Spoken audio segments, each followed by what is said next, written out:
Hi dear friend, आपके सामने फिर एक क्वेश्चंस लेकर आ गए हैं मोमेंट डिस्ट्रीब्यूशन मेथड का। ठीक है, और ये जो मोमेंट डिस्ट्रीब्यूशन मेथड है ये सॉल्व किया जाता है कंटिन्यूस बीम है। ठीक है, ये पहले चीज़ें हम डिस्कस कर चुके हैं। और अगर कंटिन्यूस बीम है तो इसकी एक और मेथड है जो ऑलरेडी मैं बता चुका हूँ, जिसका नाम है क्लैपियरेंस थ्री मोमेंट। ठीक है, मेथड क्लैपियरेंस थ्री मोमेंट मेथड, या उसको सिर्फ थ्री मोमेंट मेथड भी बोलते हैं। ओके, तो चलिए यहाँ पे आगे देख लेते हैं कि वन बाय वन पहले तो क्वेश्चन को समझेंगे, उसके बाद उसके अकॉर्डिंग फिगर बनाएंगे, क्योंकि यहाँ पे इसके अकॉर्डिंग फिगर दिया नहीं है तो आपको फिगर बनाने पड़ेंगे। और क्वेश्चन में क्या बोला है, a continuous beam A B C is simply supported at A B C such that A B equal to 4.8 and B C equal to 3.6 metre. तो कैसा है, उस तरीके से मैं यहाँ पे बना देता हूँ जिससे हमें आइडिया मिल सके। ये कंटिन्यूस बीम है, ये सिंपली सपोर्टेड है। ठीक है, एक 4.8 है, एक 3.6, मतलब एक ज़्यादा एक कम कर देते हैं। ये ए है, ये बी है, ये सी है। ठीक है, ओके, समझ में आ गया। जिसमें ए बी बोला है 4.8, मतलब ये ए बी है, ये 4.8 मीटर है और ये 3.6 मीटर है। Okay, it carries an UDL, ठीक है, 40 kilo newton per metre over full length, मतलब पूरे लेंथ में क्या है, यूडीएल लोड है। इसके प्रीवियस वाले एक न्यूमेरिकल में मैंने क्या बताया था कि एक स्पान पे यूडीएल था, एक पे पॉइंट लोड था। अब यहाँ पर क्या है, पूरा यूडीएल है और उसका कितना दिया है, 40 किलो न्यूटन पर मीटर ये लोड दे दिया है। ओके, एक ही लोड दिया है। उसके बाद क्या बोला है कि यूजिंग मोमेंट डिस्ट्रीब्यूशन मेथड, यही मेथड यूज करना है। अगर नहीं बोला है तो आप फ्री हो, चाहे क्लैपियरेंस मेथड यूज करो चाहे ये मेथड यूज करो, लेकिन लिखा है तो उसी मेथड से सॉल्व करना पड़ेगा। Bending moment diagram of the beam, consider constant value of E I for the beam. ठीक है, अब इसमें पहला स्टेप देखो, स्टेप बाय स्टेप मैं आपको बताते जाता हूँ। पहला आपको जो कैलकुलेट करना है वो कैलकुलेट करना है फिक्स एंड मोमेंट, जिसको FEM बोला जाता है, फिक्स एंड मोमेंट। पहला यही चीज़ें कैलकुलेट करेंगे। ओके, जिसको शॉर्ट में FEM बोला जाता है। ओके, अब यहाँ पर मैं वन बाय वन आपको बताते जाता हूँ। आपके सामने फिगर भी है, जो चीज़ें बोला था वो चीज़ें हमने कर दिया है। अब फिक्स एंड मोमेंट में अभी आपको मैं बताऊँ, fix end moment A B के लिए, ए से बी के लिए, तो उसका एंड क्या है, ए से बी के लिए एंड क्या है, सिंपली है, हिंज है, तो क्या होगा, और यूडीएल है। ठीक है, देखो लोड से, लोड के ऊपर डिपेंड होता है कि लोड क्या है, उसके ऊपर डिपेंड है। सीधा फॉर्मूला इसका, ए बी की तरफ जा रहा है तो क्या होगा, -WL² कितना आ जाएगा, W तुम्हारा 40 है, L कितना है, यही है ना, इस ए बी में A है तो ये 4.8 का स्क्वायर अपन 12। और ये चीज़ें कैल्शियम करोगे, मैं कैल्शियम कैसे सॉल्व करना है वो बता देता हूँ। देखिए कैल्शियम में क्या करना है आपको, सबसे पहले जो स्क्वायर वाला टर्म है ना वो करो। स्क्वायर में क्या है 4.8, तो पहले 4.8 का स्क्वायर कर दो, वैल्यू कितनी आई, उसमें 40 का मल्टीप्लिकेशन करो, फिर इक्वल करो, फिर डिवाइड करो 12 से, आपका आंसर आ जाएगा। देखिए कितना आया 76, और माइनस था तो -76.8, और ये मोमेंट है तो किलो न्यूटन इंटू मीटर आ गया। ओके, इस तरीके से अभी बाकी सब भी इसी तरीके से कैलकुलेट कर लेंगे। तो इसका जो MFBA है वो क्या होगा, प्लस में होगा, सेम यही वैल्यू होगी।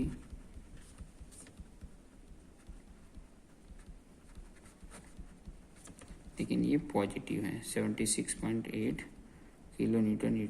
एक को ही कैलकुलेट करेंगे, बाकी सब तो वैल्यू आराम से निकल जाएगा। फिर दूसरा MFBC, BC के लिए यहाँ पर देख रहे हैं BC, तो BC के लिए माइनस ये भी WL²/12, सिंपल सा यूडीएल ही है तो, और इसकी भी वैल्यू वही है, तो ये तो सिंपल सा सीधा सीधा आराम से एक बार कैलकुलेट किए फिर लिखना ही रहेगा माइनस। अच्छा, लेकिन इसकी वैल्यू अलग है ना, 3.6 है स्क्वायर, ये चीज़ें ध्यान रखनी है। एल की वैल्यू यहाँ पर अलग है, यहाँ तो एल की वैल्यू 4.8 था, लेकिन ये एल की वैल्यू यहाँ पे क्या है, BC के लिए 3.6 है, तो इसकी वैल्यू कैलकुलेट करेंगे तो आपका 43.2 किलो न्यूटन इंटू मीटर है। तो दूसरा भी वही आएगा सेम, MFCB, और वो पॉजिटिव में आएगा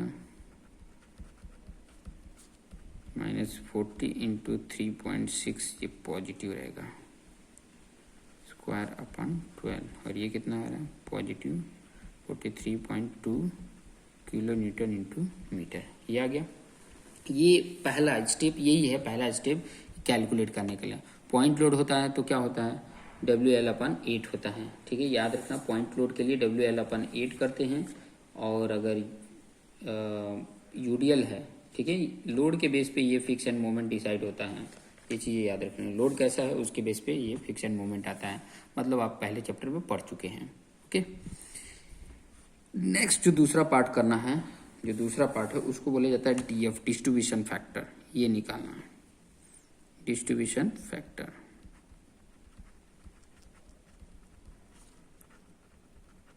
हर चीज़ को थोड़ा, अभी तो मैं आराम आराम से बता रहा हूँ, फिर बाद में आप ऑटोमेटिक फटाफट से सॉल्व कर लेंगे, ठीक है।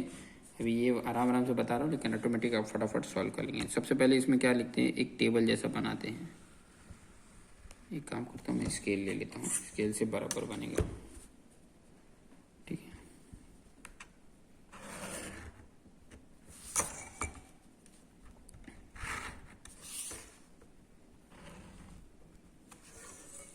पहला आपका आ जाएगा सीरियल नंबर, फिर आ जाएगा जॉइंट, फिर आ जाएगा मेंबर, फिर आ जाएगा के फाइंड आउट करने के लिए, फिर आपका आ जाएगा समीशन फाइंड आउट करने के लिए। अभी मैं इसको लाइन बना देता हूँ, ठीक है। अभी यहाँ पे थोड़ा सा देख लेते हैं क्या देखना है। पहले तो यहाँ पे सीरियल नंबर लिख लेंगे, ये चीज़ें याद कर लेंगे, ठीक है। ये चीज़ें याद रखना, सीरियल नंबर रहेगा, फिर बाद में आपको जॉइंट रहेगा, याद रखेंगे तो डिस्ट्रीब्यूशन फैक्टर आसानी से निकाल लेंगे। फिर मेंबर रहेगा, ठीक है। फिर यहाँ पे के निकालोगे, स्टीफनेस, फिर स्टीफनेस का सम निकालोगे, फिर बाद में DF निकलेगा। DF कैसे निकलेगा, stiffness upon summation of stiffness, ये फॉर्मूला है, ठीक है।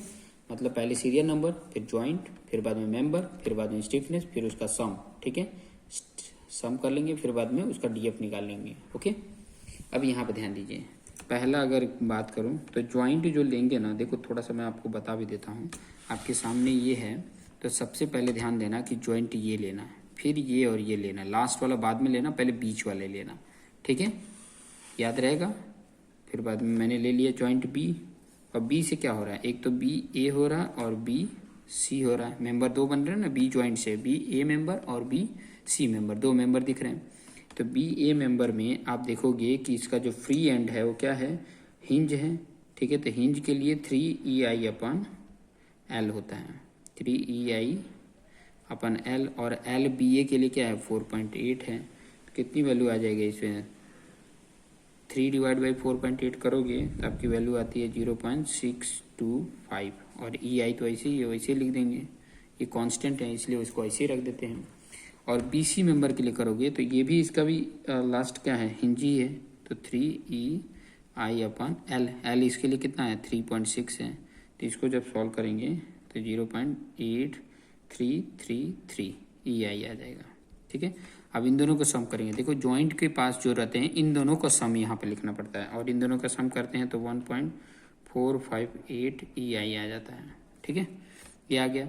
अब उसके बाद से जब DF निकालना हो तो इसका जो EI के अपन ये करेंगे, तो EI कैंसिल, देखो ये वैल्यू अपन ये वैल्यू करोगे तो EI और EI कैंसिल, और ये अपन 1.458 करोगे तो आपकी वैल्यू आ जाएगा 0.428। फिर ये अपन ये करोगे, ध्यान से देखो कि इसके लिए, अभी इस मेंबर के लिए मैं DF निकाल रहा हूँ, तो इसके लिए क्या आ जाएगा, तो ये अपन ये देखो स्टीफनेस के अपन समेशन ये आया है, तो ये अपन ये करेंगे तो इसकी वैल्यू आ जाती है 0.572।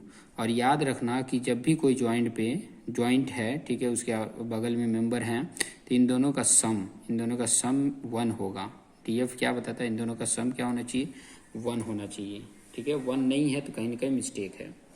उसके बाद से दूसरा जॉइंट कौन सा होगा, A है, जहाँ पर कोई मेंबर नहीं है, इसके बगल में कोई मेंबर नहीं है, और इसकी जो DF की वैल्यू डायरेक्ट सिंपली है तो 1, और अगर फिक्स है तो 0, ठीक है।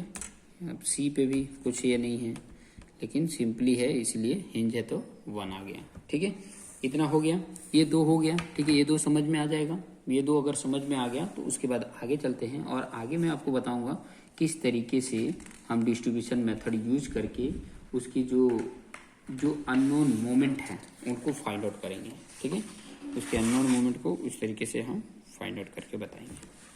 ओके, अब यहाँ पे मैं बता देता हूँ आपको। तो सबसे पहले अब तीसरा जो आ गया वो क्या आ गया, MD आ गया, मोमेंट डिस्ट्रीब्यूशन। तो मैं लिख देता हूँ यहाँ पे मोमेंट डिस्ट्रीब्यूशन। ठीक है, जिसको MD शॉर्ट में बोला जाता है, मैनेजिंग डायरेक्टर नहीं है। ठीक है, अब देखिए उसको कैसे करते हैं। जितने जॉइंट हैं उसकी एक लाइन खींच लेना। ठीक है, देखिए एक जॉइंट आपका C है, एक जॉइंट B है, एक जॉइंट आपका A है। लाइन कर दिए, इसका नाम दे देते हैं ABC। ठीक है, और इसके ऊपर सबसे पहले DF लिखना। सबसे पहले क्या लिखोगे, DF लिखना। ओके, यहाँ पे क्या लिख देते हैं, यहीं पे साइड में लिख देता हूँ DF। यहाँ पे ये 1 आ रहा है, यहाँ से ये 1 आ रहा था और इसकी वैल्यू हमने कैलकुलेट किया था तो 0.428। आप मेरे साथ लिखते जाओगे और इसकी वैल्यू 0.572 आया था। ठीक है, ये DF की वैल्यू आया था। और उसके बाद यहाँ पर नीचे जो लिखेंगे वो लिखेंगे फिक्स एंड मोमेंट। क्या लिखेंगे, fix end moment. Fix end moment इसका कितना आया था, 43.2 पॉजिटिव में था, CB जो था, और BC कितना था, -43.2, और इसका कितना था, BA प्लस में था 76.8, और ये माइनस में था, ये भी -76.8। ठीक है, अब यहाँ पर ध्यान देना, मैंने आपको बताया कि ये सिंपली सपोर्टेड है, ये मोमेंट कैरी नहीं करेगा लेकिन इतना मोमेंट है, ये भी कैरी नहीं करेगा तो लेकिन इतना मोमेंट है, तो ये मोमेंट होना ही नहीं चाहिए। ये मोमेंट कितना होना चाहिए, 0 होना चाहिए। तो हम क्या करेंगे कि इसको 0 बनाने के लिए बैलेंस करेंगे, और बैलेंस के साथ साथ अभी 0 इसको बनाने के लिए हम क्या करेंगे, ये लोड इसका इधर ट्रांसफ़र करेंगे, इसका लोड इधर ट्रांसफ़र करेंगे, क्योंकि ये मोमेंट रखता ही नहीं है। जो सिंपली सपोर्टेड है वो रखता ही नहीं है। हालांकि ये भी सिंपली सपोर्टेड है लेकिन बीच का जो सपोर्ट होता है उसको फिक्स कंसीडर किया जाता है, इसलिए ये कैरी करेगा। ठीक है, और ये कैरी करेगा तो इसके ये दोनों मोमेंट इक्वल होने चाहिए, और वो जब आ जाता है तो हमारा काम हो गया। तो यहाँ पर देखिए इसको सबसे पहले बैलेंस कर रहे हैं, तो मैं वही चीज़ लिखूंगा। पहले नंबर तो इसको रिलीज करूंगा, तो ये चीज़ें लिखेंगे, रिलीज मतलब बैलेंस। ठीक है, release A and C, A और C को हम क्या कर रहे हैं, रिलीज कर रहे हैं, and carry over to B की तरफ कैरी ओवर कर रहे हैं। तो रिलीज करने के लिए कैसे करेंगे, मैं यहाँ पे लाइन बना देता हूँ, फिर बाद में रिलीज आपको दिखाता हूँ। ध्यान से समझिएगा, एक बार अगर समझ गए ना तो फिर बाद में आपके सामने कैसे भी क्वेश्चन आएंगे कर लोगे। तो देखिए इसको रिलीज करना है, मतलब यहाँ पर प्लस है वो, तो 43.2 से सम कर देंगे तो हो जाएगा काम खत्म। यहाँ पर ये माइनस है तो यहाँ पर भी प्लस कर देंगे, यहाँ पे 76.8 का प्लस में कर देंगे, तो यहाँ पे प्लस वैल्यू रखे और यहाँ पर ये प्लस था तो माइनस रखे। अभी इन दोनों का सम करेंगे तो 0 हो गया, लेकिन कैरी ओवर टू B भी करना है, तो इसका कैरी ओवर इधर आएगा तो इसका हाफ इधर आएगा, ऐसे एरो बना देना, और इसका हाफ कितना होगा वो मैं कैल्शियम में बता देता हूँ। तो इसका हाफ जो आ रहा है वो आ जाता है 21.6, और माइनस है तो माइनस में रहेगा 21.6, और इसका हाफ प्लस है तो ये प्लस में ही आएगा, और कितना आएगा 38.4, ये इधर कैरी हुआ। ठीक है, इसका ये इधर कैरी हुआ और इसका इधर कैरी हुआ।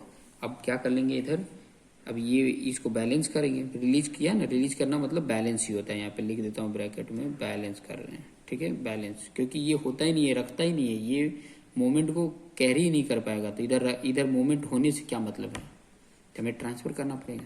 तो ये ट्रांसफर करके यही तो पता करना होता है कि इस पर कितना मोमेंट आ रहा है। ठीक है, कितना मुझे रजिस्टिंग मोमेंट देना पड़ेगा, हम यहीं पे फाइंड आउट जो कर रहे हैं ना, रजिस्टिंग मोमेंट फाइंड आउट कर रहे हैं, कि ताकि ये जो बीम हमारा हो बैंड ना हो। ठीक है, तो रजिस्टिंग मोमेंट फाइंड आउट हो गया, तो उस रजिस्टिंग मोमेंट के बेस पे आप अगले स्टेप में डिज़ाइन करोगे कि किस प्रकार का हमारा बीम का साइज होना चाहिए, बीम का डेप्थ कितना होना चाहिए, उसमें कितना स्टील बार यूज होना चाहिए कि ताकि मेरा क्या हो सके, ये बीम स्टेबल रह सके।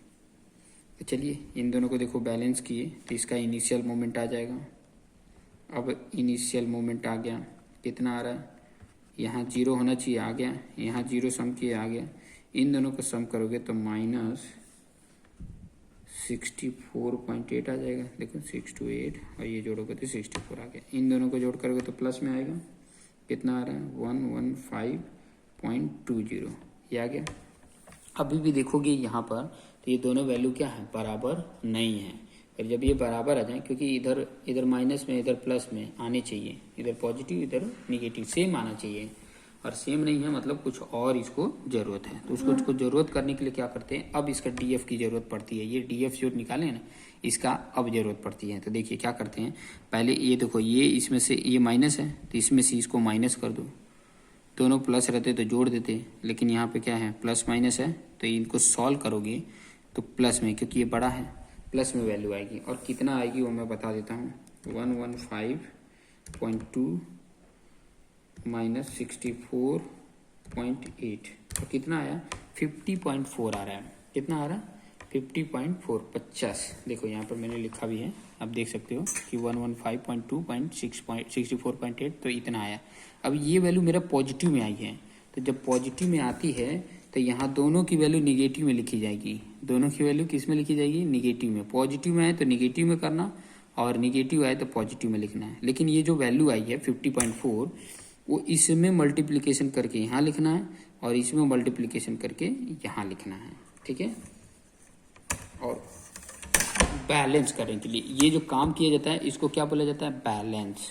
तो यहाँ पे पहले तो लाइनिंग बना के फिर लिखता हूँ। जो काम किया जाता है इसको बोला जाता है बैलेंस। तो ये तो 0 ही है, इसको तो ख़त्म, ये तो 0 ही है। इसको करने के लिए यहाँ पे आया 50.4, इसमें मल्टीप्लिकेशन जब करते हैं तो आता है -28.83, ये आ गया। दोनों मैंने देखो 50.4 का इससे साथ किया तो ये वैल्यू आया, इसके साथ करेंगे तो आ रहा है 21.57, और दोनों को माइनस इसलिए किया क्योंकि इसके सॉल्व करने पे प्लस में आया था। जब प्लस में आए तो दोनों माइनस रखना, और जब ध्यान रखें कि अगर माइनस आए तो दोनों को प्लस में लिखना। इनको सॉल्व करना, हाँ, इसमें जो भी हो, ये प्लस है माइनस है, तो सॉल्व करोगे तो जो भी आए, ठीक है, समझ में आए। अब इनको क्या करेंगे, सॉल्व करेंगे, इनको सॉल्व करेंगे, इनको इन दोनों को सम करेंगे, इनको सम करेंगे। इन दोनों को देखो तो माइनस में ही है, इन दोनों को सम करोगे तो आ रहा है आपका 93.63, और इन दोनों को ऐड करोगे तो ये भी आ रहा है 93.63। ये पॉजिटिव आ रहा है क्योंकि देखो प्लस माइनस में माइनस करते हैं, और दोनों माइनस है तो ऐड कर देते हैं। अब यहाँ पे देखोगे तो ये माइनस, ये प्लस, सेम आ गया, और जब सेम आ गया तो यही हमारा क्या हो जाता है, ये तो 0, यहाँ तो 0, तो ये क्या हो गया, फाइनल मोमेंट। और ये चीज़ तो हमें फाइंड आउट करना था लास्ट में, बी पर ही, ठीक है, बी का मोमेंट फाइंड आउट करना था, तो ये काम खत्म हो गया। अब यहाँ पर हम लिख सकते हैं कि एम बी जो है वो कितना आया, ±93.63, ये मोमेंट आ गया, किलो न्यूटन इंटू मीटर।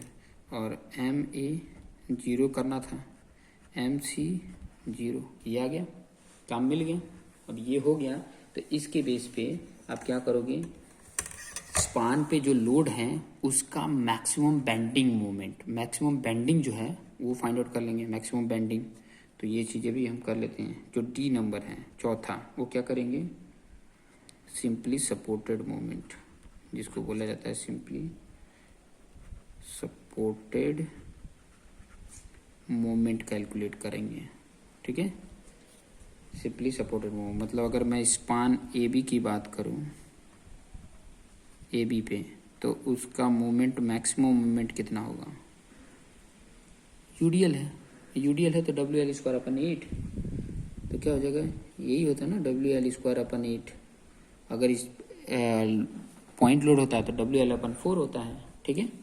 थोड़ा सा बार बार प्रैक्टिस करेंगे क्योंकि बहुत कन्फ्यूजन हो जाता है, फिक्स एंड मोमेंट है, ये है, वो है, तो बार बार प्रैक्टिस करेंगे तो आ जाएगा। तो इसके लिए क्या हो जाता है, ये है 40, एल तुम्हारा 4.8 है, क्योंकि ए बी की स्पान के लिए 4.8 है, (²/8), और इसको जब सॉल्व कर रहे हैं तो आ रहा है 115.2 105.2 किलो न्यूटन इंटू मीटर। देखो इतना आ गया, ठीक है। और उसके बाद से स्पान BC के लिए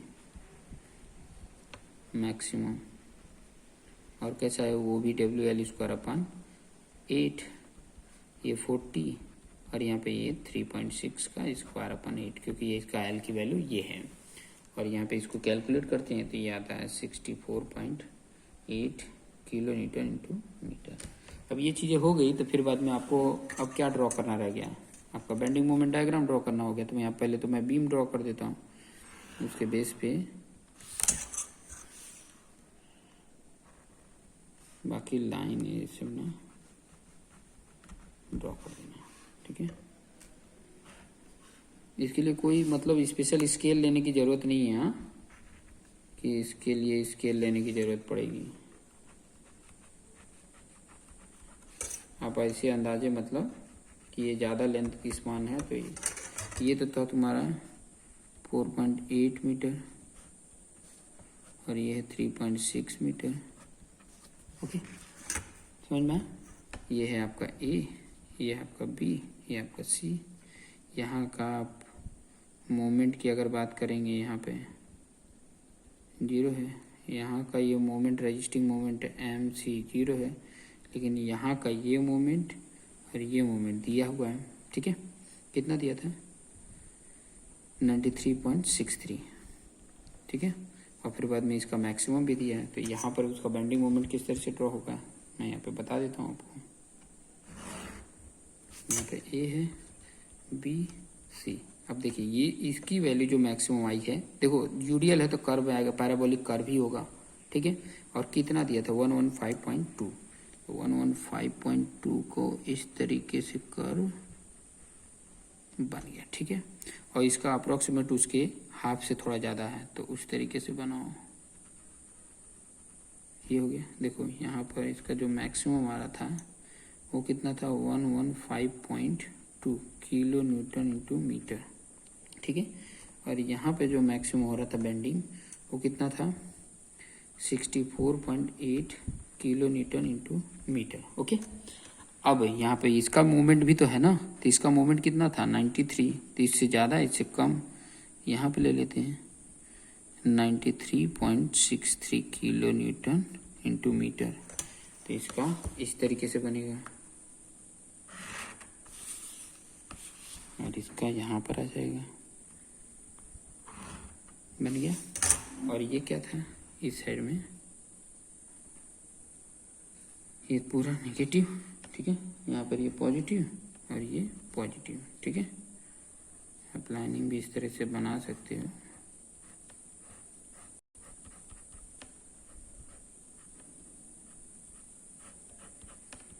ये हमारा बेंडिंग मोमेंट डायग्राम भी हो गया है, ठीक है। तो इसको हम क्या बोल देते हैं? BM diagram.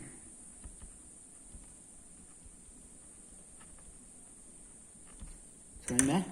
इस तरीके से हमारा BM डायग्राम। ये यूडियल तो मैंने बनाया नहीं यार,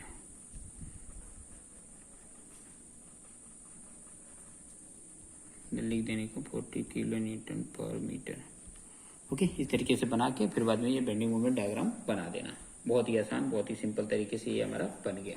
तो इसी तरीके से सॉल्व करने का ट्राई करना और अपने आप को ज़्यादा से ज़्यादा प्रैक्टिस में लाना, क्योंकि देखो न्यूमेरिकल सब्जेक्ट प्रैक्टिस जैसा होता है। जितना प्रैक्टिस करेंगे उतना ही आपको आएगा। तो इसकी ज़्यादा से ज़्यादा प्रैक्टिस करेंगे तो आपको आसानी से सिंपल तरीके से सॉल्व हो जाएगा। सो देखते रहिए और अपने आप को बेस्ट बनाते रहिए और अपने दोस्तों मित्रों को भी शेयर कर लीजिएगा। Thank you.